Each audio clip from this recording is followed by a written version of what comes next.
You guys have had a lot of celebrations lately. I know you don't want to make it just about you, but what was that moment? I assume there was a nice moment in the locker room too to celebrate you become the all-time franchise leader in victories. Yeah, it was a great moment. Maybe being awarded the game ball by the Adels family. It was really beautiful.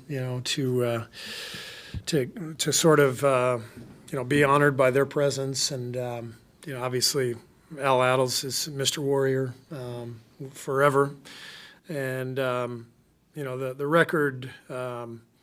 It's kind of surreal to even think that this could happen, but as I said earlier, it's a reflection of our organizational strength and stability and the talent level over the last 11 years since I've been here. So I'm incredibly lucky to be part of this organization and part of this city, and very humbled by the honor because of Al's greatness and what he means to the franchise. But yeah, I will definitely enjoy the evening and the memory and being with his family especially. How much did it mean to you to see Phil Jackson flash up on the Jumbotron? That was pretty cool. Phil, one of my mentors, the basketball education and coaching education I received from him and Tex Winter, I think about them literally every day. We do drill work and practice that we've been doing for 11 years that goes straight back to my days in Chicago. Our offense, a lot of it is based on the triangle. Watching Phil over the years, handle players and the relationships he built with them, pretty special to see him, offer those congratulations. That was very moving for me. 97-94 final. You win a game, only scoring 97 points. Just what worked so well defensively tonight? Well, we just played hard, and in the end, we had 11 turnovers. 2 of them were, I think, shot clock violations, so really 9. So we only gave up eight points off of turnovers. We scored 19 off of theirs. That's the game, really. In a game where, we really struggled to shoot, and they struggled to shoot in the second half. It was just one of those possession games. That's where Jimmy comes into play, I think. It wasn't his best game, but you look at the stat sheet, he's, 7 assists, 1 turnover. Every possession becomes a grind for the opponent because they're just not going to get anything easy off of a mistake or a turnover or a bad shot. And that's the impact that Jimmy can make, not to mention the fact that he's so good defensively in the half court and switching and being in position. So a lot of guys made big plays. I thought Moses' layup was a big one. Draymond knocking down the 2 free throws and then the layup after that. Just really impressive watching our guys close out a total rock fight by just being solid. Steve, I got 2 questions for you. One, who's your favorite assistant coach of all time? Favorite assistant coach of all time? Yeah. That's like asking who your favorite kid is. And you I have an answer, by the way. You have an answer? I know my favorite kid, absolutely. Okay, so do I, but I'm not telling you. Where? Who's your favorite assistant coach of mine? My favorite assistant coach? No, I have a favorite child, but I only have one, so it's easy. Okay, that's fair. My favorite assistant coach is going to be Draymond Green. How about that? He's the head coach. So. Where does this team rank athletically?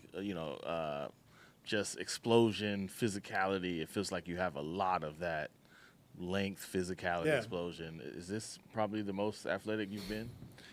I haven't, sat down and thought about all 11 teams that I've coached, but it is a very athletic team when you think of, Gary on the ball, Jimmy, J.K., Draymond. Draymond's a very athletic player, maybe not in the traditional sense of, leaping ability, but in terms of the way he guards, the pace at which he plays, you feel his athleticism.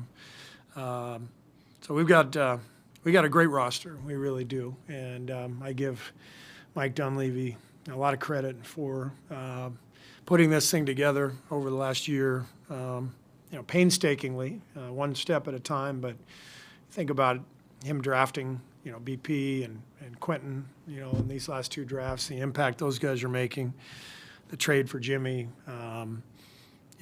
just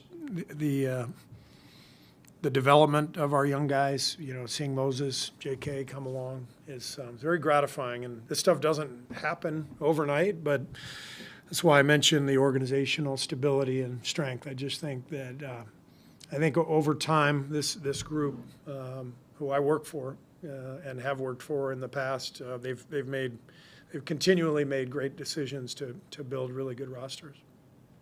Steve, you found different ways to win during this streak, and you just talked about winning a rock fight. Are you eager to see how your team stacks up in this little 3-game stretch against the Knicks, and then you got a daunting back-to-back with Denver and Milwaukee? Yeah. I mean, we're on a good run, but we know exactly what's happening. I mean, nobody else is losing, behind us, and so we've got to keep fighting and keep winning, and we can't stop and look around. We just got to continue to improve, and we'll see what happens in the end. But we know everybody's playing well, and the West is just loaded.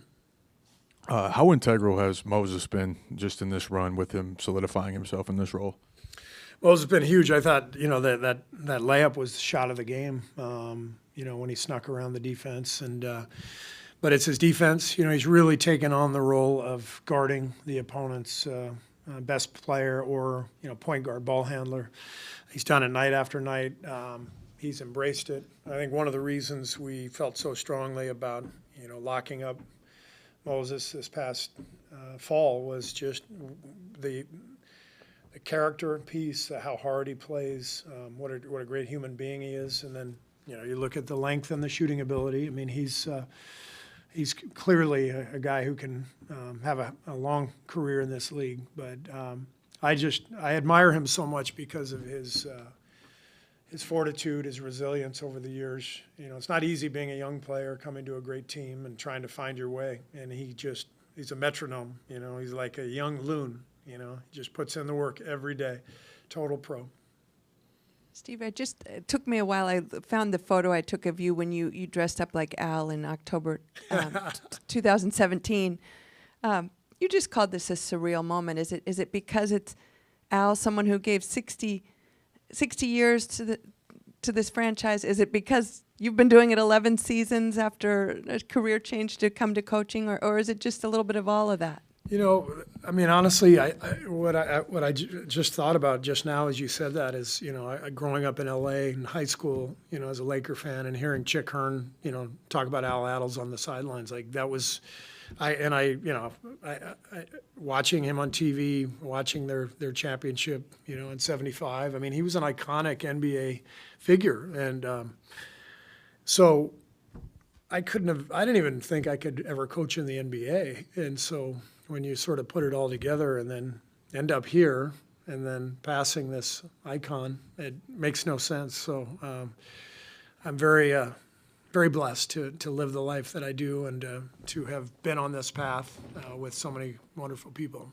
You admire his style too, the style that he brought. I mean, he looked way better in the leisure suit than I did. That's for sure. Yeah. What has been the most surprising positive Jimmy has brought as a team defender? Most surprising? Yeah. I'm not sure anything has really surprised me about Jimmy. I mean, he's 35. He's been a great player in this league. He's, there's a reason, Miami made 2 finals with him, with really as underdogs. It was, Jimmy leading the way and a great organization, great coaches and leadership. And, we saw all that. I don't think we could have imagined this kind of impact where, we've won, 12 out of 13 out of 14 with him since he got here. I think 14 out of 15. Yeah, 14 out of 15. Yeah, so we couldn't have imagined this, but we watched and we knew what a great player he was. So it's just been fun to see him integrate with the guys so easily. Steve, a while back you said the target was a 6 seed, which at the time seemed like a far kind of cry. You are the 6 seed. Obviously, you've got teams right on you, but can you allow yourself to say, okay, maybe 4, maybe get that high? No question. I mean, we have to set our sights high. Division is still in play potentially. You know, Lakers are 3 games ahead of us. We play them again. It's going to be tough, but if we keep plugging away, keep winning, you just don't know, how these things shake out. And we don't really talk about what seed we're looking at as a team. We're just focused on winning, and our guys are well aware that if we keep going, we can keep climbing. Steve, you talked about Al and Phil that have like impact on your coaching career. Was there like a moment that you realized that I can coach an NBA team like this? When did I realize that I could do this? Yes. And, I guess my first year, when I looked out on the court and I saw the talent that we had, and I thought anybody could do this. So I was honestly I think after the first few weeks of that season and things were really clicking. I realized I could, I could connect with these guys and hopefully, give them, some help when they needed help. But as I said, it's been a great collaboration over the years. So, thank you.